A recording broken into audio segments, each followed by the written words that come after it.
savez, quand quelqu'un se noie, il faut le sortir de l'eau. Et une fois qu'on l'a sorti de l'eau, il faut sortir l'eau qui est dedans. C'est une bonne image de ce que le Seigneur fait avec nous. Quand il nous sort du monde, il nous sauve de la perdition et de la mort et de la noyade. Et puis ensuite, il passe un certain temps à nous débarrasser de ce que nous avions laissé rentrer du monde, c'est-à-dire plein de choses mauvaises. Il change notre cœur et notre esprit, mais il y a des choses qu'il faut enlever de nos vies. Il faut une purification complète jusqu'à ce que nous ressemblions à Jésus complètement. C'est ça son but. Je ne vais pas me lasser de le répéter, que le Seigneur est à l'œuvre dans chacune de nos vies pour nous débarrasser de tout ce qui lui déplaît et pour nous faire grandir jour après jour à l'image de Jésus.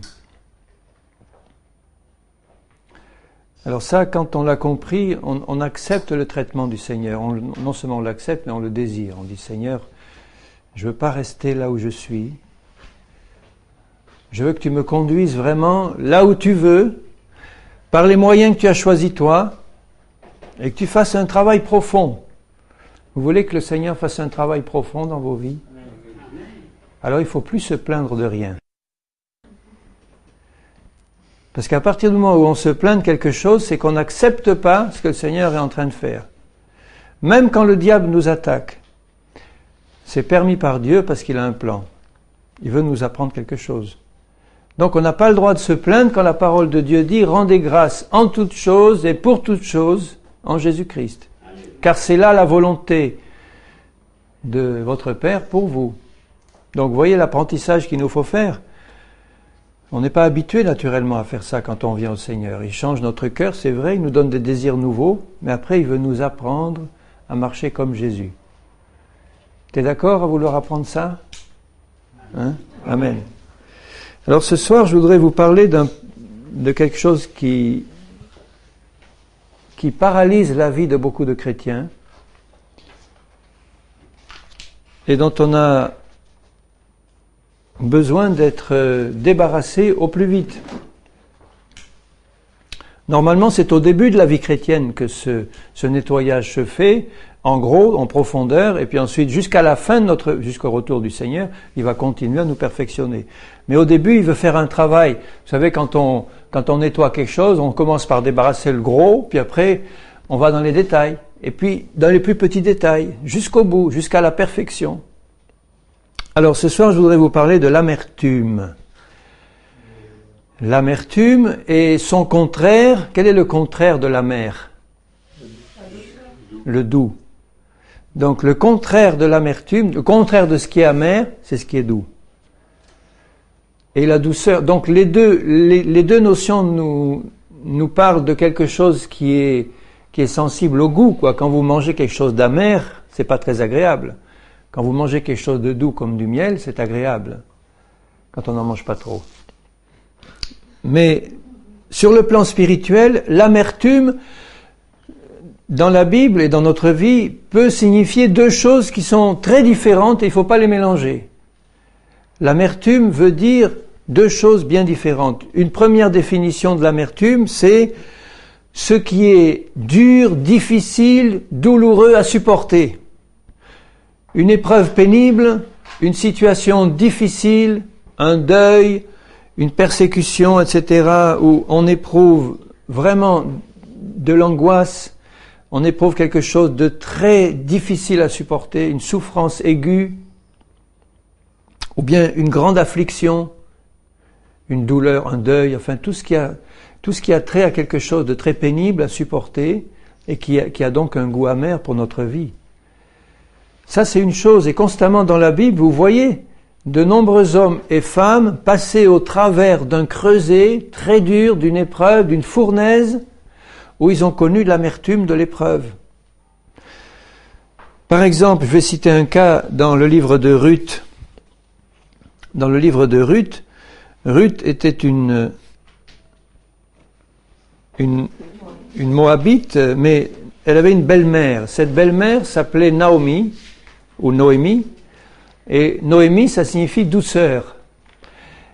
Et lorsque Naomi est partie avec ses deux fils, parce qu'il y avait une famine en Israël, il n'y avait plus de pain, il n'y avait rien. Ils sont allés dans le pays de Moab, qui était un pays d'ennemis pour Israël. C'était un peuple qui était exclu d'Israël, la communauté. Mais ils avaient du pain à ce moment-là. Alors elle y part avec ses 2 fils, et sur place, les 2 fils se marient avec des Moabites.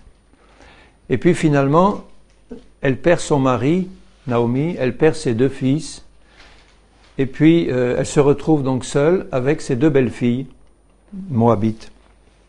Et donc ça a été pour elle une grande épreuve. Et elle dit dans le premier chapitre et au verset 19, ayant éprouvé cette épreuve et ayant appris qu'ils avaient à nouveau du pain en Israël, elle dit à ses 2 belles-filles, bon, eh bien maintenant je vais rentrer dans mon pays parce qu'ils ont du pain, et puis vous, restez chez vous. Et l'une a préféré rester, l'autre, Ruth, a dit, eh bien moi je te suivrai. Je vais te suivre parce que maintenant, elle avait un cœur ouvert et plein d'amour, cette petite Ruth, et elle voulait accompagner sa pauvre belle-mère qui était passée par une épreuve si grande. Et au verset 19, donc elles font le voyage ensemble, et elles arrivent à Bethléem, qui était la ville de Naomi. Et lorsqu'elles entrèrent dans Bethléem, toute la ville fut émue à cause d'elles, et les femmes disaient, est-ce là Naomi? Elle leur dit, ne m'appelez pas Naomi, appelez-moi Mara. Mara, ça veut dire amertume, amer, amertume. Car le Tout-Puissant m'a rempli d'amertume. Vous voyez ce qu'elle dit là, hein? Elle dit que c'est vraiment le Seigneur qui l'a fait passer par des épreuves terribles, et la pauvre, elle a eu beaucoup de mal à s'en relever. Après, on verra combien elle a été bénie au travers de sa belle-fille et de toute la bénédiction que cette belle-fille fidèle a fait rentrer dans la maison de Naomi, qui a pu à nouveau se faire appeler Naomi à la fin de sa vie. Elle a été comblée à nouveau de joie et de paix. Mais sur le moment, elle avait le cœur rempli d'amertume parce qu'elle venait de subir de grandes souffrances et de grandes épreuves. Et voyez que le but du Seigneur, ce n'était pas de la laisser dans l'amertume. Le Seigneur l'avait remplie d'amertume parce qu'il avait ses raisons. Pourquoi est-ce qu'il avait permis que son mari meure, que ses 2 fils meurent? Il y avait sûrement des raisons qu'il a dû lui faire comprendre par la suite. Elle est allée s'établir dans un pays païen, impie. Ses fils se sont mariés avec des païennes. Bon, il en est résulté finalement une bénédiction pour elle, mais on ne sait pas clairement pourquoi le Seigneur a permis ces épreuves, mais c'était Dieu qui l'avait voulu, là c'est clair. Et elle rentre chez elle donc dans l'amertume. Ça c'est une sorte d'amertume qui fait partie du plan du Seigneur pour nous, parce qu'il veut nous purifier et nous faire grandir, et c'est ce qu'il a fait dans la vie de Naomi. Alors j'ai pris plusieurs cas de gens qui étaient vraiment conduits par Dieu dans des grandes épreuves et qui ont eu le cœur rempli d'amertume. Dans la vie de Anne, Anne n'avait pas d'enfant. Elle était mariée à un homme qui avait 2 femmes, et l'autre femme en avait, et l'autre femme se moquait d'elle. À l'époque, il pouvait avoir 2 femmes, c'était permis par Dieu, plus maintenant. 1 Samuel 1:10, il nous montre ceci, dans le premier livre de Samuel, et au premier chapitre. Et Anne était tellement affligée dans son cœur de ne pas avoir d'enfant, qu'elle désirait tellement qu'elle avait le cœur plein d'amertume. Et elle va dans la maison de Dieu, dans la tente où il y avait la présence du Seigneur à l'époque, et au chapitre 1er de 1 Samuel et au verset 9, il est écrit ceci, Anne se leva, après que l'on eut mangé et bu à Silo, le sacrificateur Élie était assis sur un siège près de l'un des poteaux du temple de l'Éternel. Et l'amertume dans l'âme, elle prie à Dieu et versa des pleurs. Elle fit un vœu disant, Éternel des armées, si tu daignes regarder l'affliction de ta servante, et si tu te souviens de moi et que tu n'oublies pas ta servante, et si tu donnes à ta servante un enfant mâle, je le consacrerai à l'Éternel pour tous les jours de sa vie. Elle dit, si tu me donnes un fils, Seigneur, il sera pour toi. Il te servira. Donc, mais vous voyez que sa douleur remplissait son cœur d'affliction, d'amertume. Dans les lamentations de Jérémie, c'est pareil. Je ne vais pas lire ce verset parce que je vais passer tout de suite à Job, mais vous connaissez la vie de Jérémie, les souffrances qu'il a pu endurer, lui tout seul, prophète de l'Éternel au milieu d'un peuple qui allait à la dérive, et il voyait s'approcher la destruction de Jérusalem, il l'a vu de ses yeux, Il a vu cette belle cité de l'Éternel réduite en cendres, les jeunes gens, les vieillards, les enfants, massacrés par les ennemis, et lui a versé des larmes, et il disait, si, c'est une outre qui coule de mes yeux, une outre pleine. Et dans les Lamentations, au chapitre 3 et au verset 15, il le dit qu'il est rempli d'amertume, et qu'il verse des larmes d'amertume devant toutes ces souffrances qu'il a pu voir de ses yeux. Dans Job 7, je vais lire ce verset, dans le livre de Job, encore un autre qui a été vraiment éprouvé par Dieu. Job était un homme parfait devant Dieu, il lui manquait encore un petit quelque chose, mais il était un homme intègre, il ne péchait pas. Et puis, un jour, tous les malheurs lui arrivent. Il perd ses enfants, il perd sa fortune, il perd ses bestiaux, ses troupeaux, tout. Et en plus, il se retrouve avec une maladie incurable qui le faisait très, très souffrir. Au chapitre 7 et au verset 11, il dit, c'est pourquoi je ne retiendrai pas ma bouche. Je parlerai dans l'angoisse de mon cœur et je me plaindrai dans l'amertume de mon âme. C'est des plaintes et des gémissements qui sortent parce qu'il souffre trop, Il est plein d'amertume de la souffrance, de l'épreuve. C'était dur. Une vive affliction. Et dans Ézéchiel, enfin, Ézéchiel aussi qui a connu la déportation, qui a connu la destruction de son peuple, dans Ézéchiel chapitre 27 et au verset 31, il parle là de la destruction de Tyr, et il dit, tous les gens qui assistent à cette grande destruction se raseront la tête, se revêtiront de sacs, et ils pleureront dans l'amertume de leur âme avec une vive affliction. C'est toujours la même chose. Ce sont des gens qui sont plongés dans la détresse, parce qu'ils ont perdu leur famille ou leur pays, leur ville, ils ont tout perdu. Et dans cette affliction-là, dans l'amertume de leur âme, ils ressentent une vive détresse et ils pleurent. Donc c'est biblique d'éprouver quand on est dans cette épreuve-là, une épreuve telle, une grande affliction et d'avoir le cœur rempli d'amertume. Jésus viendra pour consoler ceux qui sont affligés. Il a dit, bienheureux les affligés car ils seront consolés. Mais pendant la période d'affliction, eh bien, il peut se trouver que nous soyons remplis d'une amertume qui ne vient pas de la méchanceté de notre cœur, mais qui vient de la dureté de l'épreuve. C'est des pleurs et des lamentations qui sortent de nos cœurs parce que c'est dur à supporter et on a besoin du secours du Seigneur pour être consolé. Dieu s'appelle le grand consolateur. Jésus est le consolateur et il nous a donné le Saint-Esprit qui est aussi un autre consolateur. Donc quand Dieu vient dans notre vie et qui nous voit dans cette amertume de la souffrance provoquée par l'épreuve, le désir de son cœur, c'est de nous amener à la consolation. Comme il l'a fait pour tous ceux dont je viens de citer le nom, là pour Ruth, pour Anne, pour Jérémie, pour Job, pour Ézéchiel, ils ont vu et connu la souffrance, mais à un moment donné, au milieu de leur souffrance et au plus profond de leur souffrance, le Seigneur est venu vers eux et il a fini par leur donner une consolation. Donc en leur donnant la consolation, il a enlevé l'amertume de leur cœur et il l'a transformée en joie. C'est là le but du Seigneur. On ne doit jamais oublier, bien-aimés frères et sœurs, que quand nous traversons une épreuve, elle est permise par Dieu, voulue par lui, parce qu'il a un but profond dans nos cœurs. On peut se trouver dans l'amertume de l'épreuve. On ne doit jamais oublier que pour le Seigneur, ce n'est jamais la destination finale. On ne doit pas rester définitivement dans cette amertume de la souffrance. Dieu a promis de nous consoler, et si nous gardons le cœur fixé sur lui, comme Job qui disait, il peut me détruire, je peux mourir et être rongé par ma maladie, mais je sais que mes yeux verront mon Sauveur. Je sais qu'un jour mes yeux le verront. Donc il avait malgré tout cette réaction de foi dans sa souffrance et dans sa difficulté de dire, eh bien je garde confiance en Dieu, je ne comprends rien à ce qui m'arrive, mais j'ai confiance en mon Dieu, il m'en sortira. Il me fera connaître la joie. Après l'amertume, je connaîtrai la douceur de la consolation du Seigneur. Alors n'oublions jamais ça. Et ne jugeons pas ceux qui sont dans la souffrance et l'affliction, puisque le Seigneur nous dit que nous devons pleurer avec ceux qui pleurent et participer à leur souffrance et les entourer de notre affection, comme le Seigneur le fait lui-même. Dans Proverbe 17, 25, je vous le dis simplement, un fils insensé fait l'amertume de sa mère. encore une grande souffrance. C'est une grande souffrance pour des parents de voir des enfants mal tournés. Mais quelle joie quand on voit, quand la consolation vient et qu'on les voit se tourner vraiment vers le Seigneur. Quelle joie dans le cœur, hein? La consolation vient là.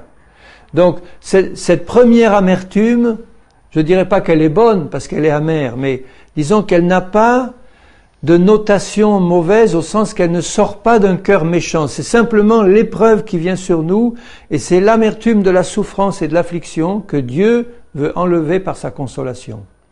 Tandis qu'il y a une deuxième amertume, et c'est sur celle-là que je vais insister le plus, parce que c'est celle-là qui est la plus dangereuse et qui produit les conséquences les plus catastrophiques, c'est l'amertume qui vient d'un cœur rempli d'animosité, de méchanceté, d'aigreur, un cœur qui va chercher à blesser, un cœur qui a pu être blessé par quelque chose qui lui est arrivé, et à cause de ça, il a laissé une mauvaise amertume rentrer dans son cœur, et cette amertume ressort par la bouche, par le comportement, par les gestes, mais en fait c'est quelque chose de mauvais, c'est une mauvaise amertume qui va chercher à se venger, à blesser, à faire du mal.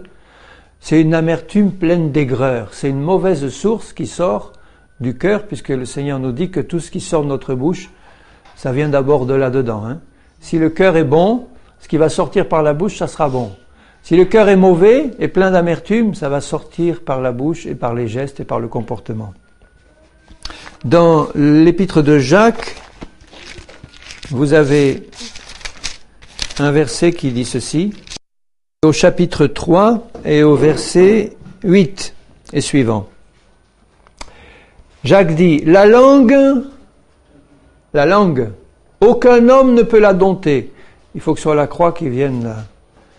Aucun homme ne peut la dompter. C'est un mal qu'on ne peut réprimer. Elle est pleine d'un venin mortel. Quand c'est la langue charnelle, évidemment. Par elle, nous bénissons le Seigneur notre Père, et par elle, nous maudissons des hommes faits à l'image de Dieu.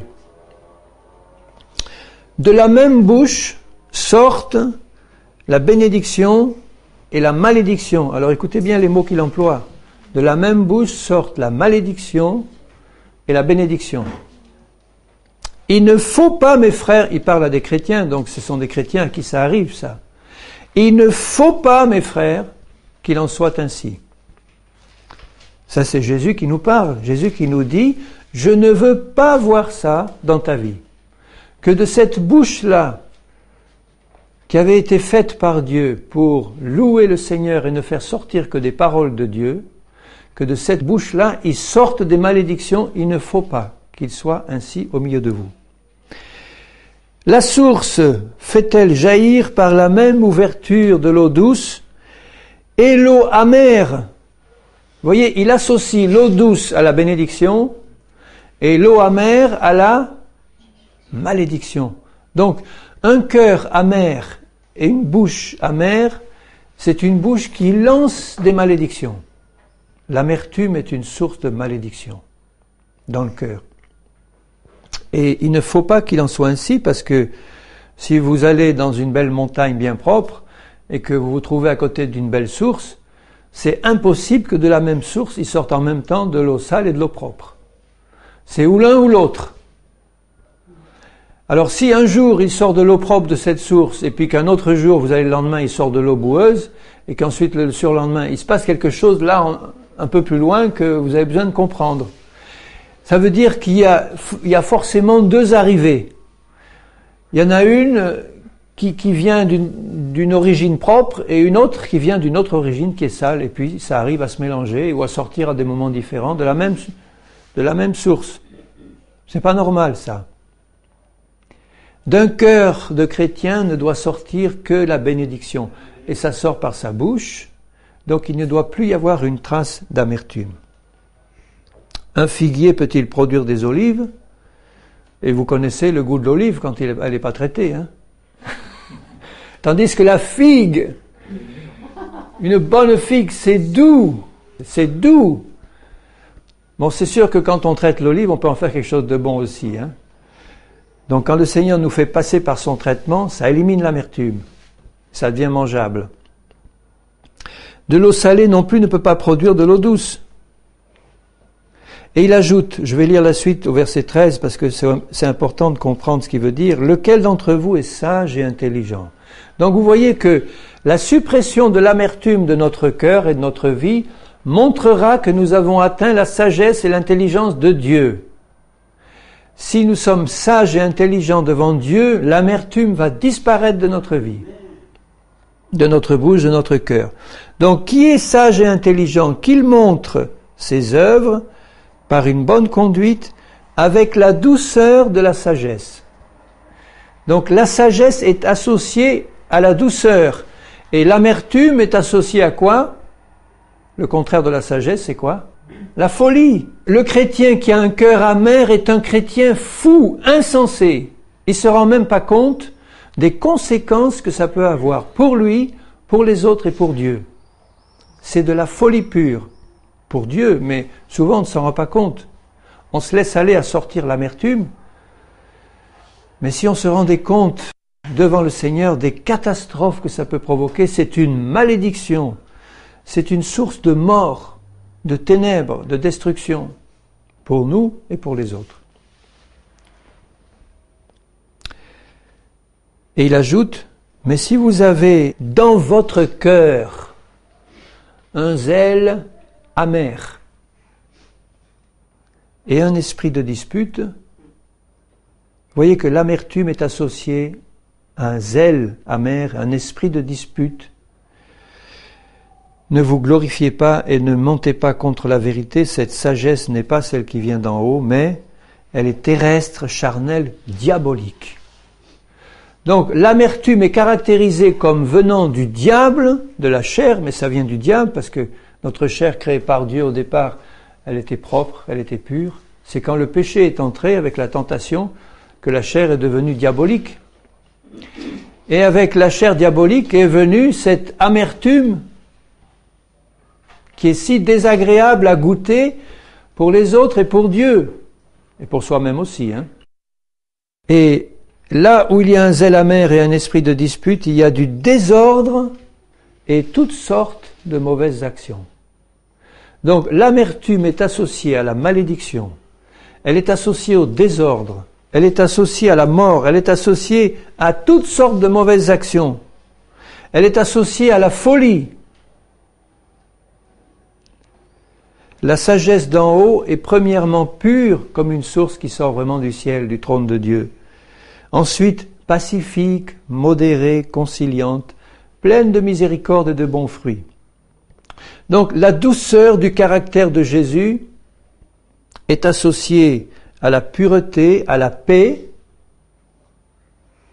à la modération, éviter les extrêmes, vous savez, le zèle amer. Ah non, moi je suis chrétien, et puis c'est comme ça, et puis non. Vous voyez, c'est l'extrême, c'est pas la paix du Seigneur.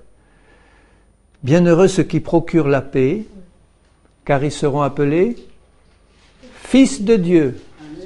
Là où il y a un fils et une fille de Dieu, là doit régner la paix du Seigneur. Même s'il y a des paroles qui sont quelquefois tranchantes comme celles de Jésus, il s'en privait pas. Même s'il y a des actions qui peuvent être fermes, eh bien c'est fait dans la paix du Seigneur.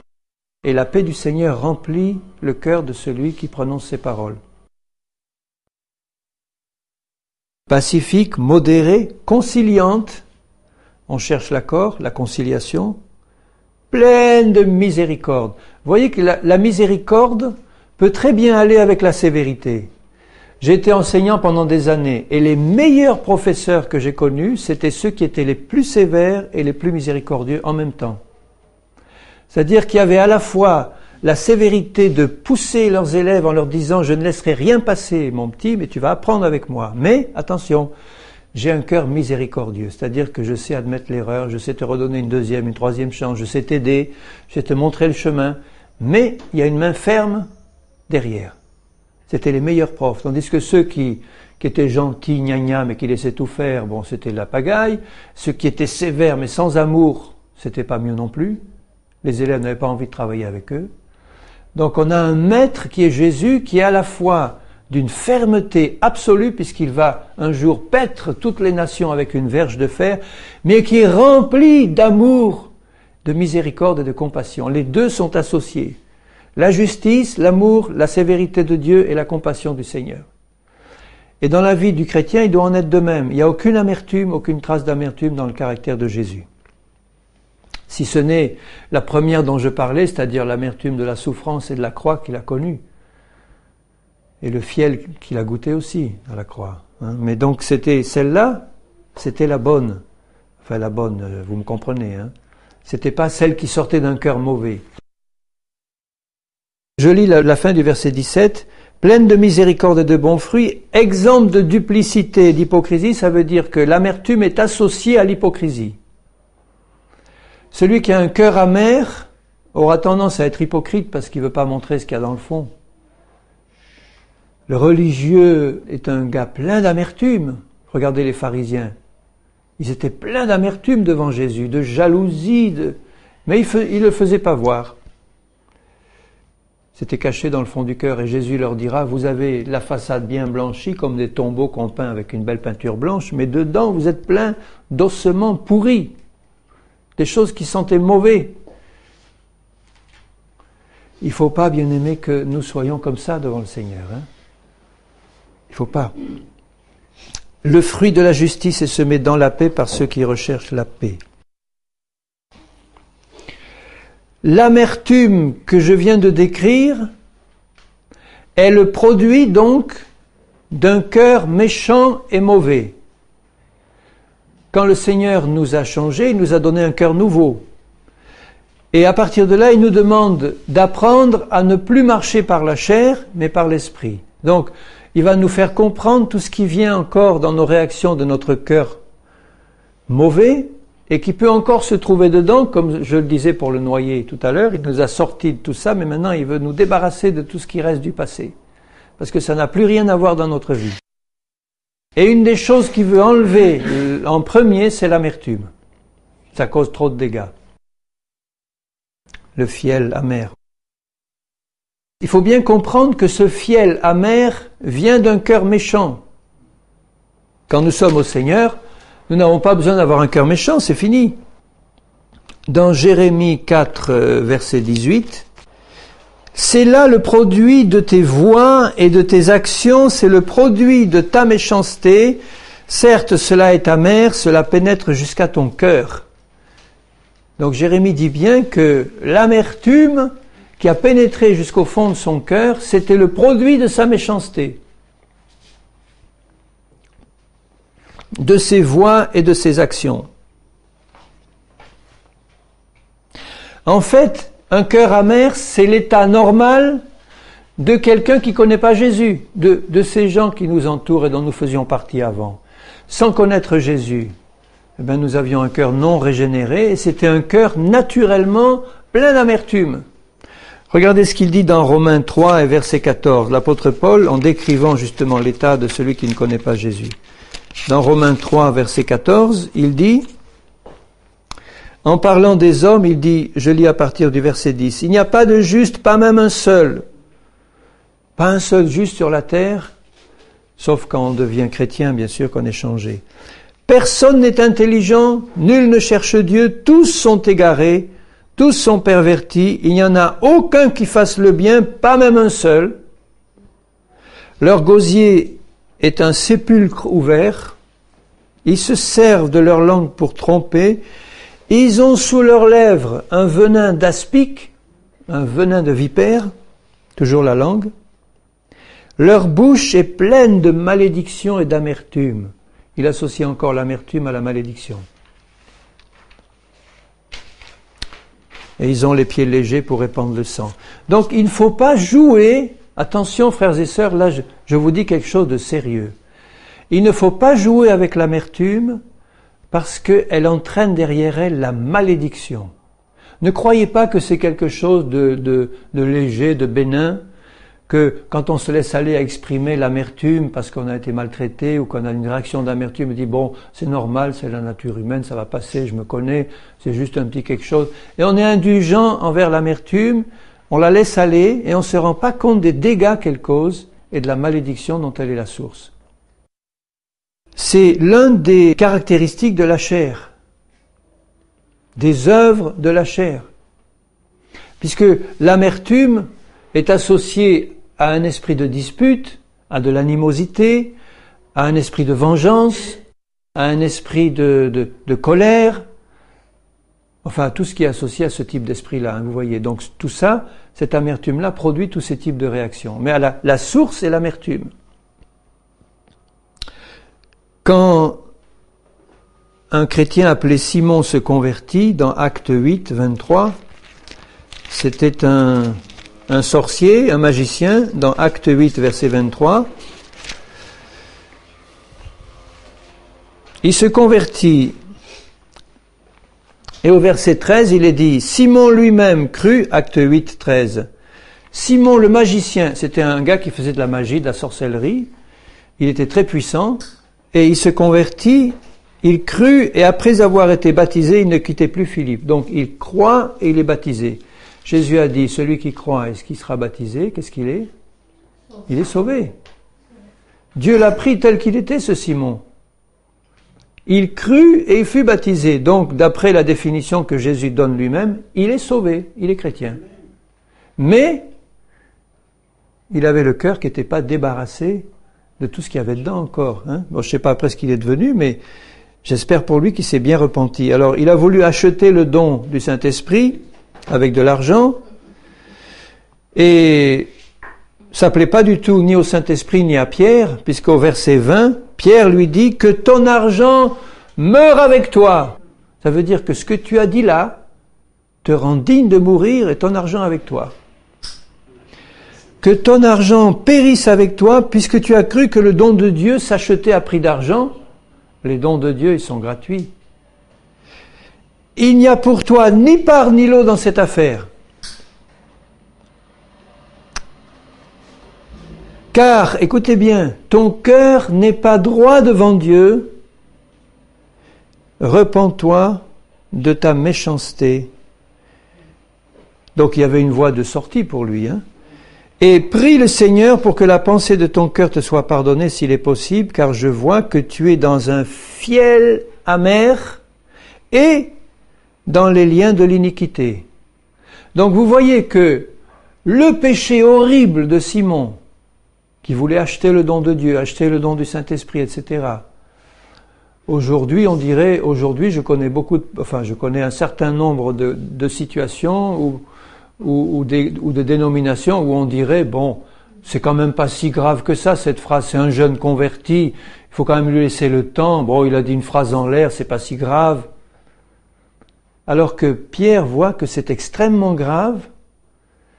Et ça veut dire que pour Pierre, puisque Simon venait de se convertir, Pierre considérait comme normal qu'il ait une bonne réaction tout de suite.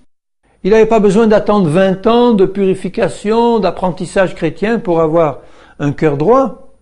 Pierre reconnaît tout de suite qu'il avait un cœur tordu. Et il lui dit, tu es dans un fiel amer et dans les liens de l'iniquité. Ça veut dire que son péché était causé par l'amertume qu'il avait dans son cœur, le fiel amer qui était dans son cœur. Je ne sais pas comment cette amertume avait pu rentrer dans le cœur de Simon. Je ne sais pas. Il avait sûrement des raisons. Peut-être qu'il avait été maltraité. Peut-être qu'il considérait qu'on ne le traitait pas assez bien. Que malgré sa grande magie, on aurait dû le porter au nu. Bon, il avait eu certainement des expériences dans sa vie qui l'avaient aigri, qui avaient rempli son cœur d'amertume et de fiel amer, et sûrement que sa magie pouvait pas avoir rempli son cœur de paix et de douceur, ça c'est sûr. Hein. Il devait être farci de liens démoniaques et de démons. Mais il était possible, s'il avait eu le cœur droit simplement, il était possible que dès sa conversion, il puisse avoir des paroles droites, malgré le fait qu'il n'était pas encore très avancé avec Dieu. Si tu as une conversion honnête et sérieuse, malgré le fait que tu ne sois pas encore parfait, que tu peux encore faire des tas de choses qui ne sont pas agréables à Dieu, Dieu demande que tu aies un cœur droit. Et si tu as un cœur droit, l'amertume ne sera pas dans ton cœur, et elle sortira pas par des paroles comme celles qu'il a prononcées lui.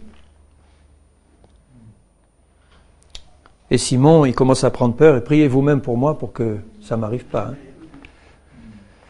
Qu'est-ce qu'il est devenu de Simon après? Bon. les liens de l'iniquité, les liens du péché sont associés à l'amertume du cœur.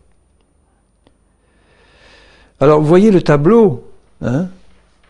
Amertume, cause de discorde, cause de dispute, cause de malédiction, cause de perdition, tout simplement. Puisque Pierre arrive à lui dire, parce que je vois que tu es dans l'amertume, dans un fiel amer, eh bien tu es digne de périr avec ton amertume et ton argent.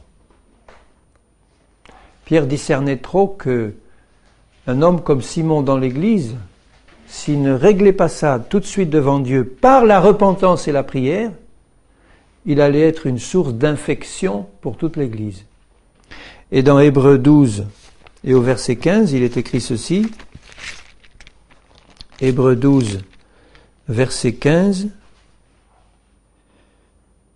il vient de dire au verset 14, je relis ce verset 14 parce qu'il précède juste le verset 15. Dans Hébreux 12, verset 14, il dit « Recherchez la paix avec tous ».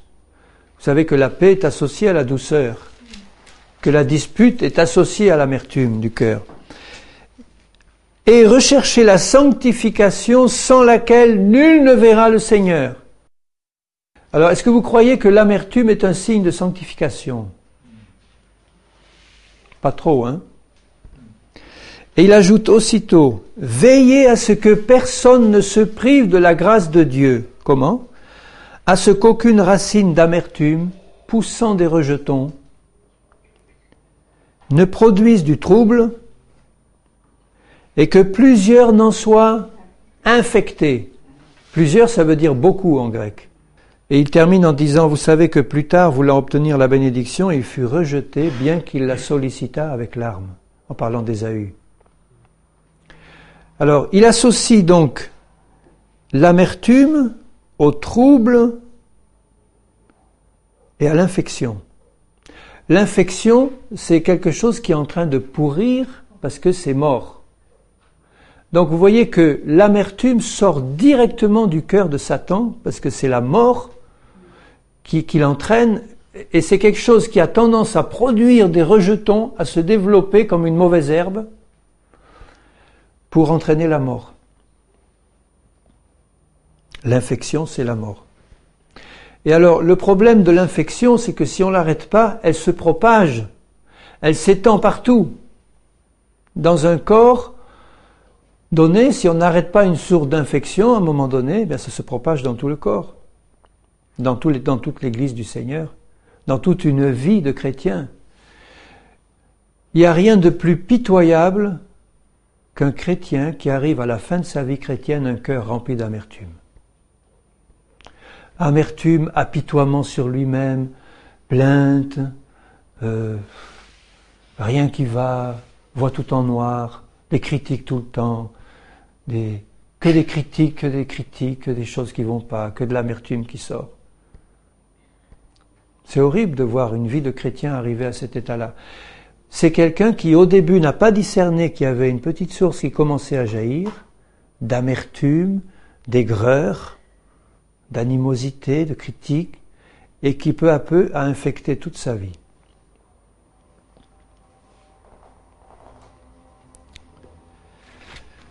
Alors je ne voudrais pas donner beaucoup d'espérance à ces chrétiens pour l'enlèvement, ni même pour l'assurance de garder leur salut. Et pourtant, le Seigneur, lui, vous voyez comment Pierre parle à Simon, il le secoue sévèrement, mais il ajoute immédiatement « Repens-toi et prie ». Avec Dieu, c'est jamais, dès le départ, une porte fermée. La porte peut se fermer définitivement comme pour Ésaü, parce qu'il y a une longue série de désobéissances et de rébellions, comme les Hébreux dans le désert. D'ailleurs, ils se sont arrêtés à un moment donné auprès d'une source qui était amère, qui s'appelait Mara, et qui a entraîné de l'amertume dans leur cœur, parce qu'ils ne pouvaient pas boire de la bonne eau. Et ce n'est que lorsque Moïse a fait jaillir l'eau du rocher qu'ils ont pu boire à une source pure et retrouver la paix dans le cœur. Mais ces Hébreux dans le désert, ils se sont enfoncés dans l'amertume à cause d'une part des difficultés, des épreuves, etc., et du fait qu'ils avaient laissé leur cœur se remplir d'une mauvaise réaction qui s'appelle l'amertume devant ce qui leur arrivait. Et c'est sûr qu'il leur arrivait des choses pas faciles. Le désert, pas d'eau, ou de l'eau mauvaise, ou rien à manger, que de la manne, ou des choses comme ça. Enfin, c'était des choses difficiles pour eux. Mais Dieu les testait pour voir ce qu'il y avait au fond de leur cœur. Ils ont laissé l'amertume remplir leur cœur, et comment ils ont terminé? Ils sont tous morts dans le désert.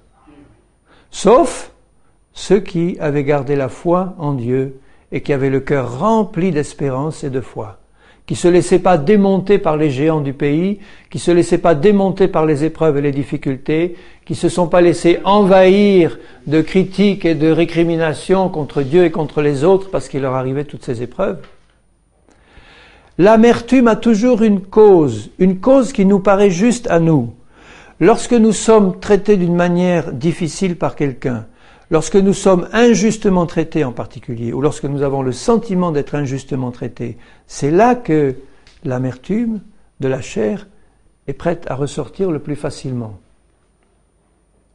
Et si nous ne veillons pas à faire attention à ce que cette amertume soit tuée dans l'œuf, elle va infecter notre cœur, elle va infecter notre foyer, elle va infecter notre Église, elle va infecter le corps de Christ tout entier. Si on ne l'arrête pas à la source immédiatement.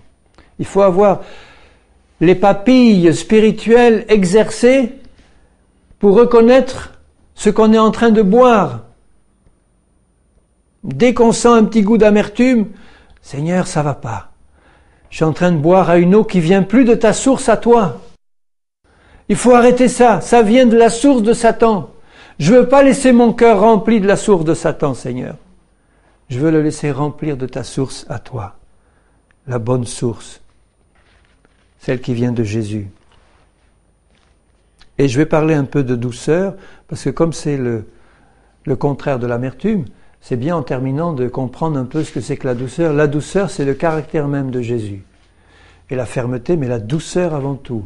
La douceur, c'est ce qui est doux, c'est ce qui est agréable, mais spirituellement doux, parce qu'il y a une douceur charnelle qui n'est pas agréable du tout.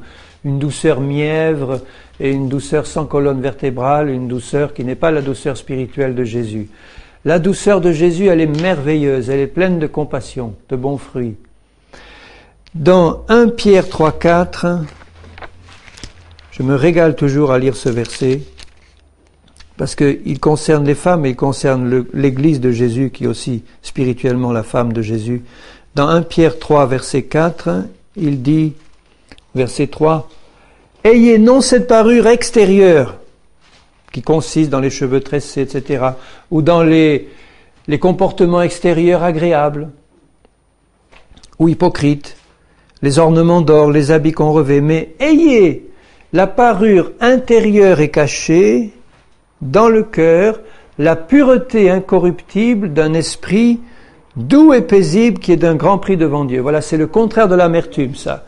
Là, c'est une femme qui a le cœur doux et paisible, et il parle de femmes qui ont des maris difficiles, donc des causes d'amertume pour bien des femmes. Des maris difficiles sont des causes d'amertume pour beaucoup de femmes, sauf celles qui ne laissent pas leur cœur s'envahir de cette amertume-là et qui gardent un cœur d'une pureté incorruptible, de douceur et de paix.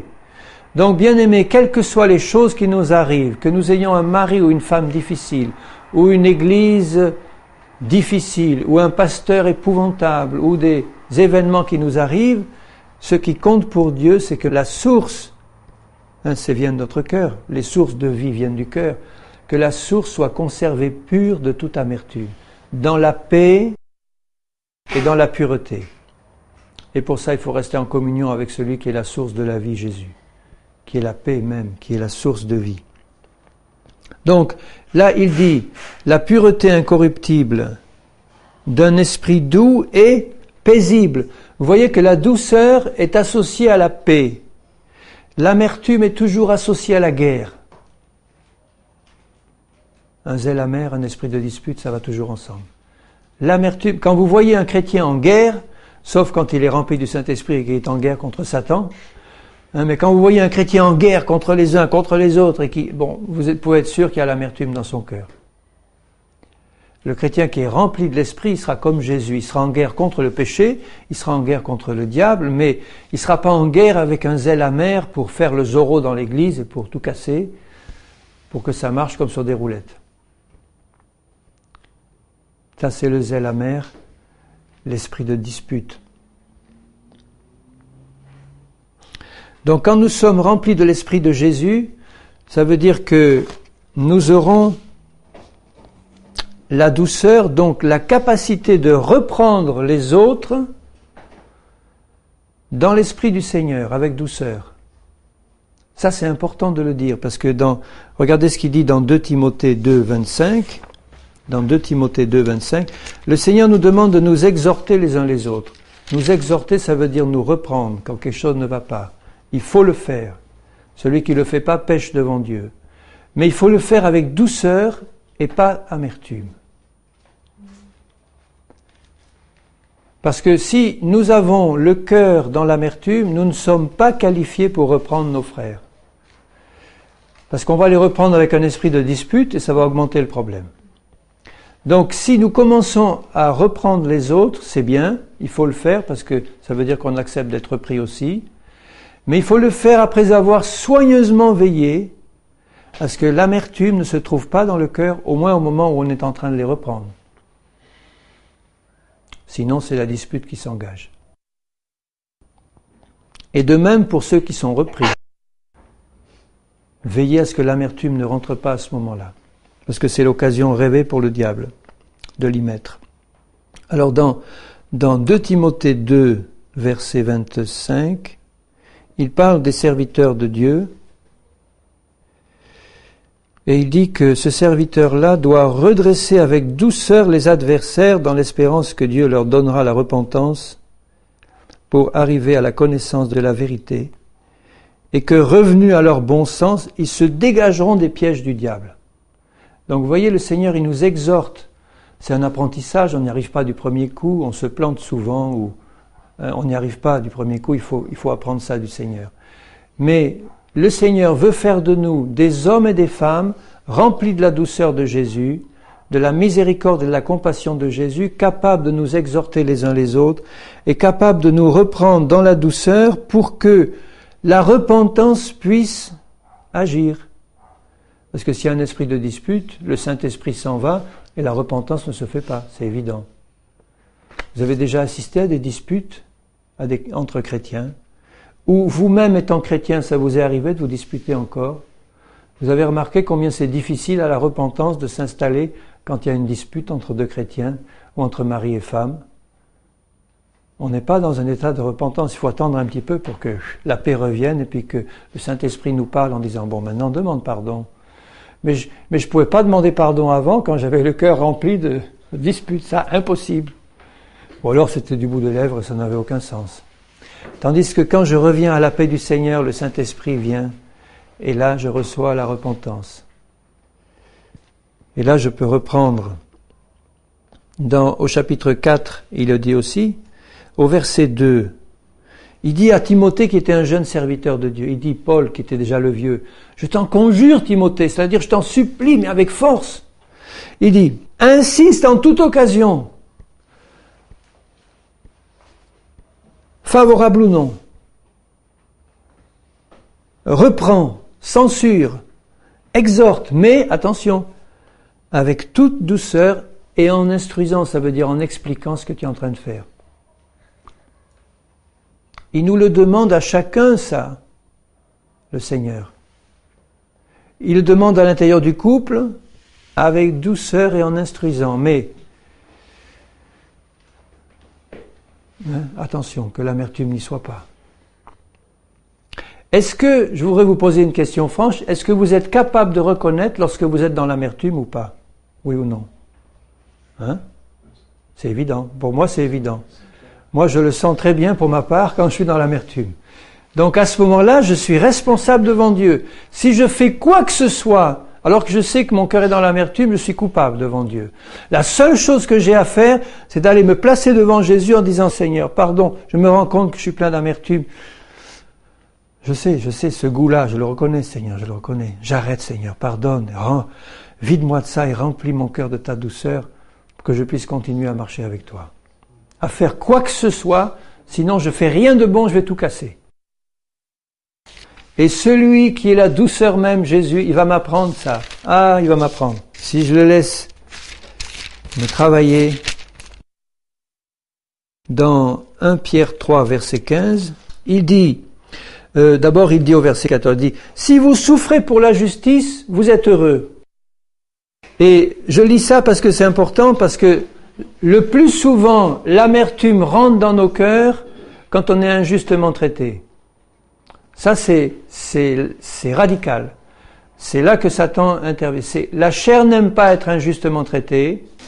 Dans le monde qui nous entoure, tout le monde cherche la justice, justice des salaires, justice de ci, justice de ça. Et quand on vient au Seigneur, il nous apprend à être injustement traités sans rien dire. Tout en nous défendant avec douceur. Si on voit que on peut le faire, on le fait. Il dit, si vous souffrez pour la justice, vous seriez heureux. N'ayez d'eux aucune crainte, donc de ceux qui vous font souffrir injustement. N'ayez d'eux aucune crainte.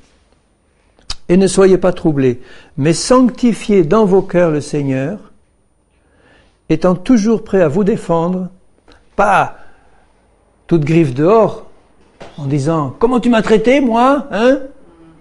Enfin, mais tu vois bien que j'ai rien fait de mal, et toi tu oses venir avec ci, tu oses venir avec ça, et moi qui suis aux petits soins pour toi, qui te fais mes petits plats et tout, et tu arrives, tu te comportes en macho, et puis j'en ai assez. Enfin, ça c'est un exemple parmi d'autres, hein, il y en a des centaines. Il dit, étant toujours prêt à vous défendre avec douceur et respect, devant quiconque vous demande raison de l'espérance qui est en vous, ayant une bonne conscience, afin que là même où il vous calomnie, comme si vous étiez des malfaiteurs, ceux qui décrivent votre bonne conduite en Christ soient couverts de confusion. Donc il dit, tu as été injustement traité, bon, sois prêt à te défendre, mais avec douceur, en instruisant et en respectant celui qui te maltraite. Et même parfois, il nous demandera, quand c'est vraiment la mise à mort finale, comme Jésus, de ne pas ouvrir la bouche devant ceux qui le tondent et qui le mettent à mort.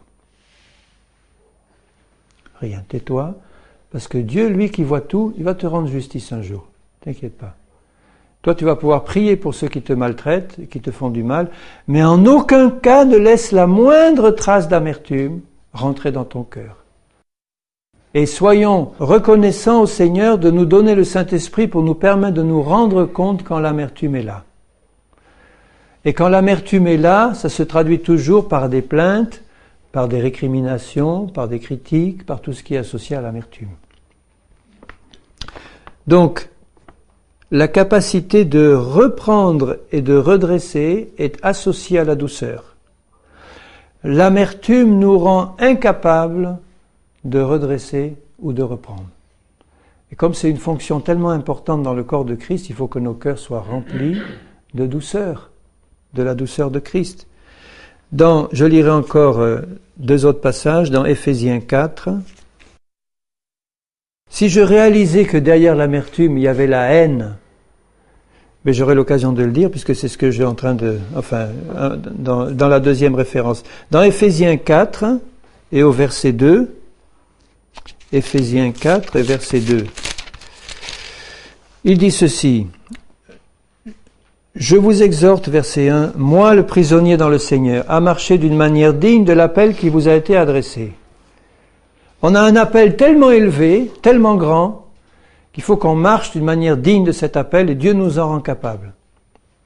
Alors, je vous exhorte à marcher en toute humilité et douceur, avec patience, vous supportant les uns les autres dans l'amour, vous efforçant de conserver l'unité de l'esprit par le lien de la paix. Donc tout ça est associé. Paix, amour, douceur, et douceur qui est le contraire de l'amertume,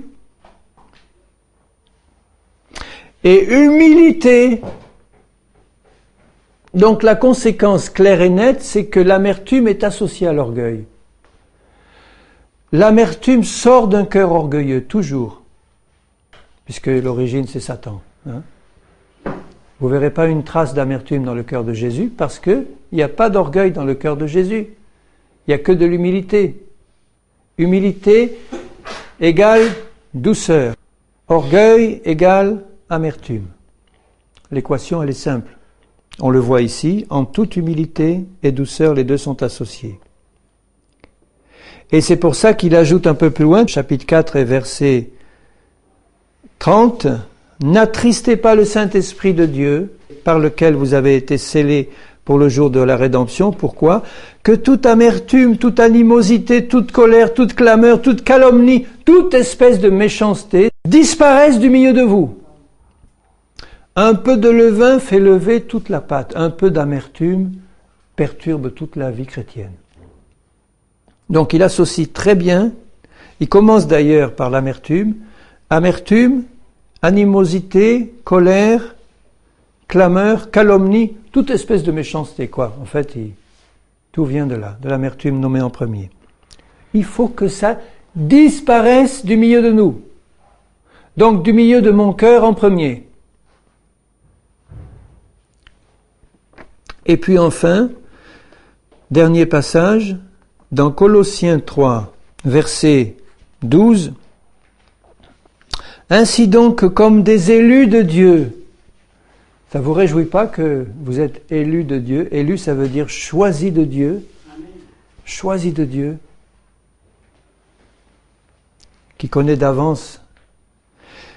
Alors pourquoi maintenant il nous appelle élus de Dieu? Il nous dit, « Saints et bien-aimés, revêtez-vous d'entrailles de miséricorde, de bonté, d'humilité, de douceur, de patience. Supportez-vous les uns les autres. Et si l'un a sujet de se plaindre de l'autre, est-ce que vous pensez que ça nous arrive souvent dans notre vie chrétienne d'avoir sujet de nous plaindre de quelqu'un d'autre? Moi, ça m'arrive constamment tous les jours, j'ai pas compté tous les jours, mais enfin, ça m'arrive constamment que je pourrais avoir à me plaindre de quelqu'un, au moins une personne par jour. Constamment, le Seigneur permet ça. Que ce soit des chrétiens, que ce soit des gens du monde, que ce soit de n'importe qui, du temps, de machin, de la saison, tout. J'aurai des sujets de me plaindre constamment. Mais le Seigneur dit, vous êtes élus, bien-aimés et saints, apprends à ne plus te plaindre. Parce que la plainte vient de l'amertume. Oh, mais il y a ça qui m'arrive encore, et il y a ça, et je m'attendais pas, puis une tuile. Et où est Dieu ? Est-ce qu'il est vivant ou est-ce qu'il est mort? Il est vivant. Il tient ma vie entre ses mains. Alléluia Seigneur, merci, parce que je vais voir ta gloire dans la situation qui est la mienne maintenant. Il n'y a plus rien qui marche Seigneur, tout est détruit partout, j'ai plus rien, j'ai plus un sou sur mon compte bancaire, j'ai rien, puis j'ai tout. Alléluia Seigneur, je vais voir ta gloire. Alléluia. Tu es vivant, Seigneur, merveilleux. Je vais me mettre à genoux, puis je vais dire, Seigneur, viens, interviens, mais je vais voir ta gloire. Tu es vivant, oh, je m'attends avec impatience à ce que tu vas faire, Seigneur. Ah, quelle gloire tu vas manifester à ta vie. Ça, c'est un cœur reconnaissant, un cœur joyeux, un cœur plein de foi, un cœur plein d'amour. Pour Dieu, d'abord. Il est vivant. Et il nous aime, et il s'occupe de nous, et il a un plan. Alors, où est notre cœur? Où est notre trésor?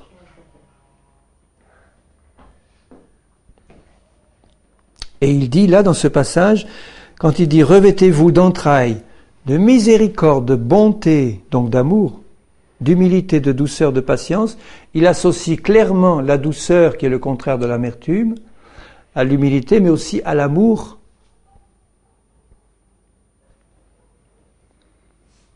L'amertume est associée à la haine, à l'orgueil, à un cœur méchant et mauvais, à la haine et à l'orgueil.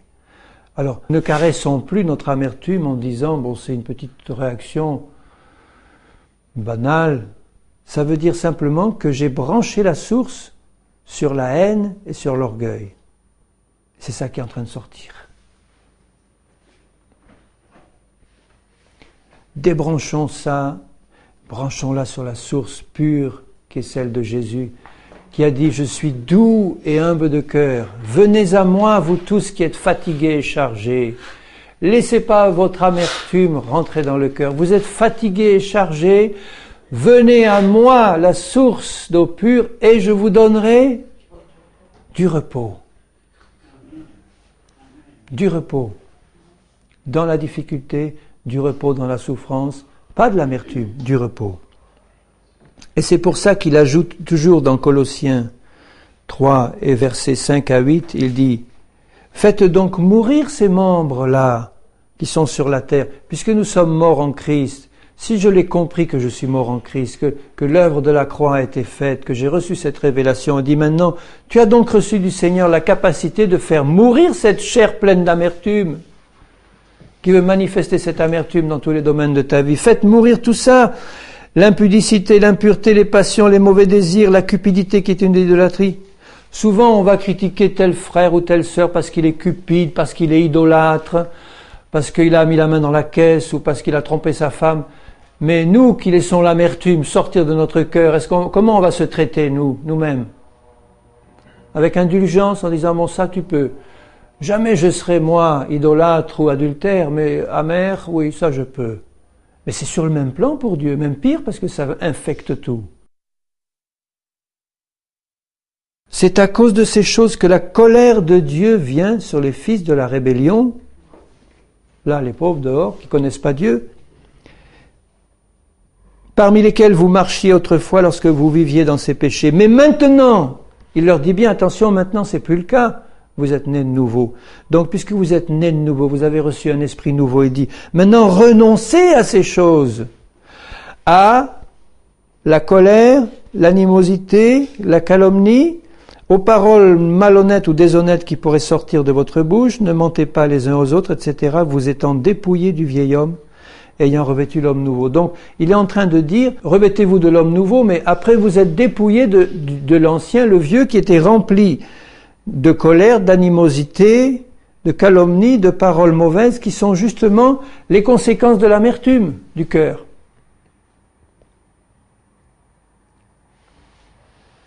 Et il me demande de me dépouiller de tout ça. Donc, il me rend responsable, le Seigneur. S'il me dit, dépouille-toi de ça, si je ne le fais pas, je pêche devant le Seigneur. Et donc, ça veut dire que je suis capable de le faire si j'ai compris quelle est ma position en Christ et si j'ai compris ce que Dieu me demande de faire. Il me donne aussi la capacité de le faire. Je ne vais pas arriver devant lui en disant, Seigneur, tu m'as donné un ordre, mais je ne pouvais pas le faire. Je dis, Seigneur, je m'incline devant toi, je te demande de me donner la capacité, l'illumination de ton esprit. Je sais qu'en toi je peux le faire, je peux tout par celui qui me fortifie. Jésus, c'est encore la conclusion de ce message, c'est lui la source de toute douceur. C'est sur lui que nous devons garder les yeux fixés. C'est lui qui va remplir nos cœurs de douceur, qui va remplir nos cœurs de sa douceur à lui, à laquelle sont associés tellement de bons fruits, d'humilité, d'amour, de paix, qui vont faire de moi quelqu'un qui va vivre à l'image de Jésus-Christ et qui sera vraiment une source de bénédiction dans l'Église et dans le monde. Et pas une source de malédiction à cause de cette amertume infecte qui peut sortir de moi. Dans Matthieu, je termine avec un verset sur Jésus, dans Matthieu 21. Et au verset 5, Matthieu 21, verset 5, il est dit, dites à la fille de Sion. C'est nous la fille de Sion, hein? C'est Israël, mais c'est nous aussi. Voici, ton roi vient à toi. Jésus vient bientôt, mais déjà maintenant, à chaque moment de notre vie, le Saint-Esprit nous dit, ton roi vient à toi. Plein de douceur.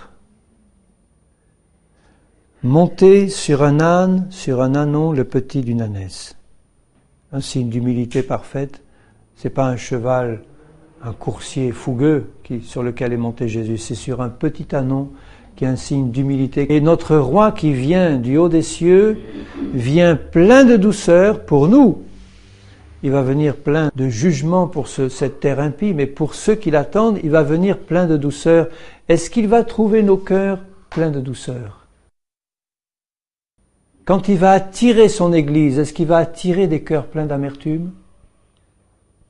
Il va tirer des cœurs qui seront remplis de sa douceur à lui. Ton roi vient à toi plein de douceur, désireux de te remplir de sa douceur à lui et de faire de toi une source de douceur et de paix pour tous ceux qui sont autour de toi.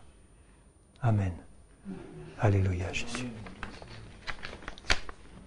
Seigneur, moi je veux te demander encore pardon pour toutes les fois où il y a des réactions d'amertume qui sortent, Seigneur, de mon cœur, de mes lèvres. Seigneur, je te demande vraiment que le sang de Jésus purifie constamment mon cœur et que tu me remplisses, toi, Seigneur, doux Jésus, de ta douceur,